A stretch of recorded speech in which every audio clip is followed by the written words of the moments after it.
नाजरीन अस्सलाम वालेकुम। इनसाइड न्यूज़ के नए प्रोग्राम के साथ मैं हूं इब्राहिम राजा और आज हम बात करेंगे कि army chief general Qamar Javed Bajwa के खिलाफ किस मुबैना संगीन साजिश की बात की जा रही है। इस मामले को कुछ हल्के खतरनाक तरीन साजिश क्यों कह रहे हैं। इस मामले को एक ख़ास किस्म के एंगल से यानी एक ख़ास किस्म के जाविये से क्यों उछाला जा रहा है। इसके मुमकिना पसे पर्दा मकासद क्या हो सकते हैं। इस इशू के मुतल्लिक एक वीडियो क्लिप को क्यों बहुत ज़्यादा वायरल किया जा रहा है और असल मामला क्या है। अगर आप इन खबरों की तफसील जानना चाहते हैं और आने वाले दिनों में भी अहम मामला से आगाह रहना चाहते हैं तो हमारे चैनल को सब्सक्राइब कीजिए। और अब बात करते हैं आज के मौजू पर, यानी army chief general Qamar Javed Bajwa के खिलाफ क्या कोई मुबैना साजिश की गई और उसे एक मखसूस जाविये से क्यों उछाला जा रहा है। आपको इस इशू के मुतल्लिक कुछ अहम हकायक और उनकी दिलचस्प तफसीलात बताते हैं ताकि आप इस पूरे मामले को अच्छी तरह और आसानी से समझ सकें।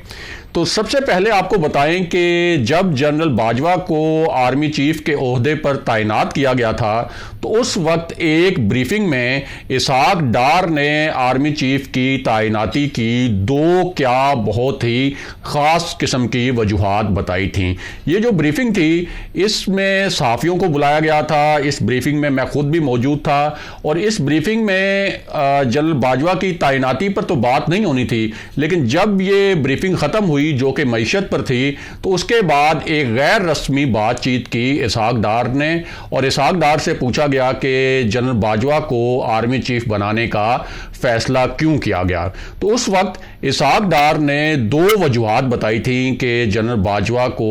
मियां नवाज शरीफ ने आर्मी चीफ के लिए क्यों मुंतखब किया। उनमें एक वजह तो उन्होंने ये बताई कि जब पीटीआई का 2014 का धरना हुआ था तो उस वक्त इसहाक डार के बकौल कुछ कोर कमांडर्स ऐसे थे जो कि इस हक में थे कि मियां नवाज शरीफ का तख्ता उल्टा दिया जाए और उनके बकौल उस वक्त के डीजी आईएसआई भी जो हैं वो मियां नवाज शरीफ का तख्ता उल्टाना चाहते थे, यानी जनरल ज़हीरुल इस्लाम। और कोर कमांडर्स की मीटिंग में ये मामला डिस्कस भी हुआ था और जनरल राहील शरीफ जो हैं जब आर्मी चीफ थे तो उस वक्त कुछ कोर कमांडर ने उन्हें भी ये कहा था कि मियां नवाज शरीफ की हुकूमत का तख्ता अब उल्टा देना चाहिए। ख़ास तौर पर उस वक्त जब तहरीके इंसाफ और ताहिरुल कादरी साहब का जो धरना है वो रेड जोन में पहुंच चुका था, पीटीवी पर हमला हो चुका था और जो मुजाहिरीन थे वो पाक सेक्रेटेरिएट के दरवाजे पर पहुंच चुके थे और सिर्फ एक गेट का फासला था वज़ीर आज़म ऑफिस, वज़ीर आज़म हाउस और पाक सेक्रेटेरिएट में। तो उस दिन आर्मी चीफ जनरल राहील शरीफ की वज़ीर आज़म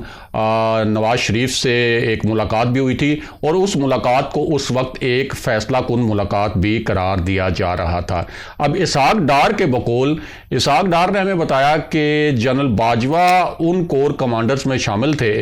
जिन्होंने पीटीआई के उस धरने की मुखालफत की थी और वो उन कोर कमांडर्स में शामिल थे जिनका ख्याल था कि धरनों के ज़रिए और लॉन्ग मार्च वगैरह के ज़रिए हुकूमतें नहीं गिरानी चाहिए और अगर ये लॉन्ग मार्च और ये धरनों के ज़रिए हुकूमतें गिराने का सिलसिला शुरू हो गया तो ये मुल्क के लिए और जमहूरियत के लिए बहुत ज़्यादा नुकसानदेह होगा। तो इसहाक डार ने हमें जो जनरल बाजवा का तारुफ कराया वो एक जमहूरियत पसंद जर्नैल के तौर पर करवाया और उस वक्त जनरल बाजवा रावलपिंडी कोर के कमांडर थे जब 2014 में धरना हुआ था और उस वक्त आर्टिकल 245 के तहत मियां नवाज शरीफ ने रेड जोन की हिफाजत के लिए फौज को तलब भी किया था और आर्मी चीफ के कहने पर, आर्मी चीफ की हिदायत पर जो 111 ब्रिगेड है वो रावलपिंडी कोर से रेड जोन में डिप्लॉय भी की गई थी। इसके अलावा इसहाक डार ने हमें दूसरी वजह ये बताई थी कि नून लीग ने जो अपनी उनके पास फाइल्स होती हैं उनके मुताबिक, उन फाइल्स के मुताबिक जनरल बाजवा को उन्होंने एक इंतहाई प्रोफेशनल सोल्जर और एक इंतहाई प्रोफेशनल ऑफिसर पाया, तो इस बुनियाद पर उनकी तैनाती हुई थी। और अब वापस आते हैं कि जनरल बाजवा के खिलाफ अब क्या संगीन नौयत की एक मुबैना साजिश हुई है, जिसे बहुत से हल्के एक ख़तरनाक साजिश भी करार दे रहे हैं। तो इस हवाले से पहले तो आपको ये बताएं कि जनरल अशफाक परवेज़ कियानी के जो भाई हैं कामरान कियानी, उनके ऊपर बड़े ही संगीन नौयत के इल्ज़ामात आयद हुए थे, और वो इल्ज़ामात थे कि उन्होंने DHA में अरबों रुपए का फ्रॉड किया। वो बहुत लंबी चौड़ी तहकीकात हुई और उन तहकीकात के नतीजे में कामरान कियानी के ऊपर वो फ्रॉड साबित भी हुआ। उन्हें अदालतों ने सज़ा भी दी, लेकिन वो अदालतों में जब पेश नहीं हुए तो उन्हें फिर इश्तिहारी करार दिया गया और मफरूर करार दिया गया। और उनके ऊपर ये इल्ज़ाम था कि उन्होंने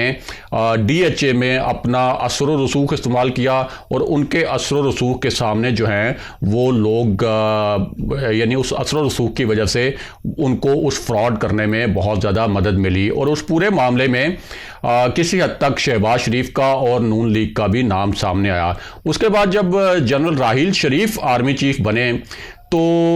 कुछ हल्कों का ये ख्याल था कि ये तहकीकात जो हैं वो रुक जाएंगी, इनका अमल स्लो हो जाएगा और शायद कामरान कियानी को कोई क्लीन चिट मिल जाए। लेकिन फ़ौज का एक अपना एक निज़ाम था, तो उस वजह से वो जो तहकीकात के बारे में जो कुछ लोग कह रहे थे कि ये तहकीकात रुक सकती हैं, वो रुकी नहीं, बल्कि वो तहकीकात जारी रहीं। और उसके बाद कामरान कियानी को मफरूर करार दिया गया और उन्हें अदालतों से इश्तिहारी भी करार दिया गया। अब army chief general Qamar Javed Bajwa, जिन्हें नून लीग ने एक बहुत प्रोफेशनल सोल्जर करार दिया था जब उनकी अपॉइंटमेंट हुई थी, तो अब उनके मुतल्लिक जो है वो किस किस्म की ऐसी बात हुई है जिसे कुछ लोग जो हैं वो बहुत ख़तरनाक नौयत की साजिश भी करार दे रहे हैं। तो आपको बताएं कि एक टीवी प्रोग्राम हो रहा था, और ये टीवी प्रोग्राम हो रहा था पब्लिक न्यूज़ पर, और इस प्रोग्राम के दौरान मारूफ एंकर और जो सीनियर सहाफ़ी हैं इमरान रियाज़ ख़ान, वो भी शरीक थे। और इमरान रियाज़ ख़ान साहब का एक बहुत मकबूल यूट्यूब चैनल भी है, और उनके बारे में कुछ हल्कों का ये तासुर है कि वो नज़रियाती तौर पर तहरीक इंसाफ के करीब हैं। अगरचे उन्होंने अपने चैनल पर उस्मान बुज़दार के ख़िलाफ़ स्टोरीज़ भी की, उसके ऊपर PTI के लोगों ने उनको बहुत ज़्यादा तनकीद का निशाना भी बनाया। लेकिन आम तौर पर जो नून लीग के हल्के हैं और ऐसे लोग जो नज़रियाती तौर पर नून लीग के करीब हैं, वो समझते हैं कि इमरान रियाज़ ख़ान साहब जो हैं वो नज़रियाती तौर पर तहरीक इंसाफ के करीब हैं, क्योंकि उनकी कमोबेश हर वीडियो जो है उसमें वज़ीर आज़म इमरान खान के विजन की तारीफ होती है। और ये बहरहाल लोगों का ख्याल है और मेरी ज़ाती राय यह है कि उनके जो प्रोग्राम हैं वो खासी हद तक जो है वो मेरिट के ऊपर होते हैं, और जब उन्होंने तनकीद करनी हो हुकूमत पे तो वो मेरिट पर तनकीद भी करते हैं। बहरहाल अब जब वो इस प्रोग्राम में शरीक थे तो उस प्रोग्राम के दौरान एक बहस शुरू हो गई। उस बहस के दौरान इमरान रियाज़ ख़ान साहब जो हैं उन्होंने कहा कि लाहौर की एक ऐसी शख्सियत है जो पहले पतंगबाज थी, और वो उनकी जो पतंगबाजी है और उनका जो इस हवाले से कारोबार है उसको वो देखते भी रहते थे, और बाद में ये शख्सियत जो है ये एक ताकतवर शख्सियत की रिश्तेदार बन गई, और उन्होंने ये लफ्ज़ इस्तेमाल किए कि ताकतवर शख्सियत की समधी बन गई। अब इस पर जो एंकर थे एजाज हैदर साहब, उन्होंने उनसे कहा कि आप इस शख्सियत का नाम लें, क्योंकि अब आपने ये बात की है तो आपको इस शख्सियत का नाम लेना चाहिए। इस पर इमरान रियाज़ ख़ान साहब ने कहा कि मैं अगर ये किसी सहाफ़ी की बात होती, किसी सियासतदान की बात होती तो फिर मैं नाम ले लेता, लेकिन अभी मैं नाम लेना जो है, उन्होंने ये तासुर दिया कि नाम लेना मुनासिब नहीं। इस पर जो एंकर साहब हैं उन्होंने दोबारा कहा कि नहीं, हमारा प्लेटफॉर्म हाजिर है, यानी मेरे प्रोग्राम का प्लेटफॉर्म हाजिर है, मेरे चैनल का प्लेटफॉर्म हाजिर है, तो आप नाम लें, और हमारे जो प्रोग्राम के जो दीगर शुरका हैं यहाँ मौजूद हैं वो भी चाहते हैं कि आप नाम लें ताकि आवाम को पता चले। इस पर इमरान रियाज़ ख़ान साहब ने कहा कि अगर मैं ये नाम ले लूँगा तो आपका जो ये प्लेटफॉर्म है ये ना हो कि आपका चैनल ही बंद हो जाए और आप इसका बोझ नहीं उठा सकेंगे। तो ये तकरार जो है वो काफ़ी बढ़ गई दोनों तरफ से। इमरान रियाज़ ख़ान अपने आर्गूमेंट दे रहे थे, जो एंकर थे वो चाह रहे थे कि वो इस सवाल का जवाब दें और इस ताकि आवाम को पता चले कि आखिर एंकर इमरान खान साहब जो हैं वो क्या कहना चाह रहे हैं। बल्कि उन्होंने अपने पार्टिसिपेंट्स का भी हवाला दिया कि मेरे जो पार्टिसिपेंट्स हैं, 2 पार्टिसिपेंट्स उस प्रोग्राम में और मौजूद थे, कि ये जो शुरका हैं ये भी चाहते हैं कि आप उनका नाम लें। उसके बाद इमरान रियाज़ साहब ने नाम ले लिया उस शख्सियत का, और उनका नाम उन्होंने बताया कि ये